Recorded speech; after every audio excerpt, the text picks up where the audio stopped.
কালকে থেকে আখেরি 10 দিন শুরু হবে। আমরা অধিক আগ্রহে থাকি এই রমজান মুবারকের শেষ দশকে ইতিকাফ করার জন্য। আল্লাহ রাসূলের চমৎকার একটা হাদিস আছে, কোন মানুষ যদি শুধু একদিন এক রাত ইতিকাফ করে, একদিন এক রাত, আল্লাহ তাআলা তাকে জাহান্নাম থেকে 3 খলিখা 3 খন্দক, আরো আঞ্চলিক ভাষায় বললে 3 গর্ত দূরে রাখবে। মাত্র 3 গর্ত দূরে মানে তো বহুত দূরে হতো, উপগর্ত হত হইব। এরপরে আল্লাহ রাসূল বললেন একটি গর্তের দূরত্ব পূর্ব থেকে পশ্চিম দিকে 2 দিগন্তের যত দূরত্ব।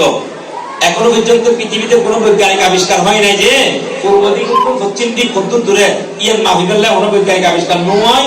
কিয়ামত পর্যন্ত এটুকুনো এই দূরত্বওয়ালা 3 গর্তর দূরত্ব তার মধ্যে যিনি একদিন এক রাত ইতিকাফ থাকিব। সুবহানাল্লাহ।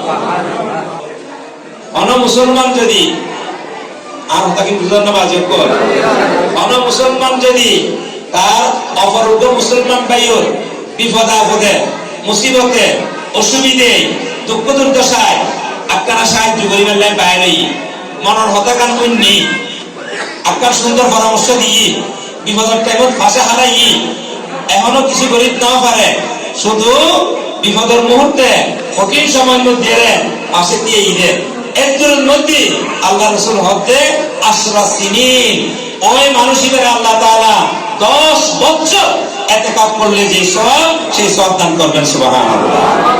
সম্মানিত হাজিরিন, আর শেষ শতাব্দে জামাত ইসলামী আরা বহুত জন ভুল বুঝতাম, আই নিজে ভুল বুঝতাম, আরা তো বেশি হরাবা বেশি হরা আরা গরিব নগর আরা যদি জামাতরে গাই লিখতাম এদিন তো উন্নয়ন মারাতে কথা নিয়ন হয়তো আই যে মাদ্রাসা করালে বুঝি নুরুল মাদ্রাসা এটা ঢুকি মাত্র আগে ওয়াবিয়ার গাই দিব আরো বাড়ি নুসি দিয়ে পারা শিবির করানোর পরে একদিন হারানো খুলে দেয় দই খুলে তো আসর নামাজের টাইমে ঈদে রশি দিয়ে ভরা শেষ একদম আরো বাড়ির সামনে মসজিদে আমরা নামাজ পড়ছি, তারপরে খুলে গিয়ে আসতো নীতি মসজিদ দিবি ক্যা ওদের ওয়াবিয়া নামাজ পড়ছি আয় নামাজ পড়ছি দে মসজিদ দিবি তো এরিলে লাগাত না আল্লাহ আর এটা নিদে জামাত ইসলামী সম্পর্কে আরা যা শুনি জামাত ইসলামীর ব্যাপারে যে বদনামি গিয়ে শুনি এগুলো বাজার সত্য হতা না ইয়ে সত্য হইলে আগে আর কিন্তু করে আইলাম এরিলে অনেক মানুষ আজ এ বাংলাদেশের অধিকাংশ মানুষ ইসলামের পক্ষে রায় দিয়ে